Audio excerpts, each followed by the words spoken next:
Bonjour, alors moi je m'appelle Marie-Astrid Dussol, je suis infirmière depuis 11 ans maintenant et je suis infirmière formatrice pour un groupe qui s'appelle la Croix-Blanche. C'est une association de secouristes à Marseille et dans la région PACA.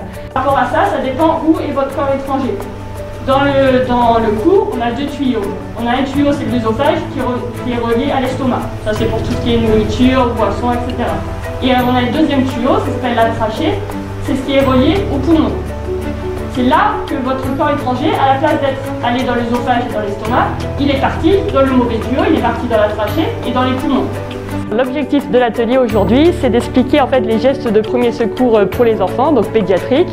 On va voir en fait comment agir, comment alerter, comment prendre en charge une urgence pour un enfant, par exemple un étouffement, un saignement abondant, un enfant qui est inconscient, qu'est-ce qu'il faut faire tout de suite, quelles sont les principales actions à mettre en place pour justement préserver au maximum la santé de cet enfant. Il faut que 2 fois la poitrine se soulève. Que ça soit adulte, enfant, nourrisson, c'est 2 fois. Minimum.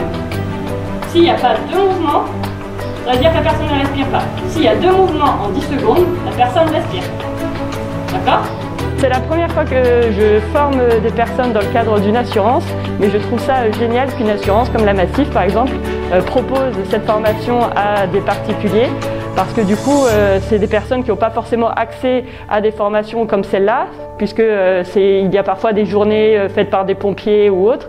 Mais là, c'est en petit groupe, petit comité de 10 personnes grand maximum, et ça permet un échange avec chaque personne. Je vais leur demander quelles sont leurs attentes, et ça va me permettre, moi, de développer un maximum pour que quand elles sortent de ces 3 heures de formation, elles soient plus rassurées, elles puissent rentrer chez elles avec un peu plus d'assurance pour faire face à toute urgence qui pourrait arriver dès cet après-midi.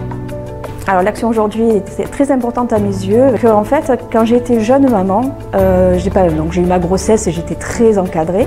Et d'un coup, quand l'enfant est né, plus rien. Donc on n'a pas du tout été aidés. Et mes enfants ont eu des petits accidents bénins, mais j'ai jamais eu les aides appropriées. Donc j'ai voulu monter cette action justement pour aider les parents, les sociétaires massifs, les jeunes parents, qui peuvent se trouver confrontés justement à cette situation.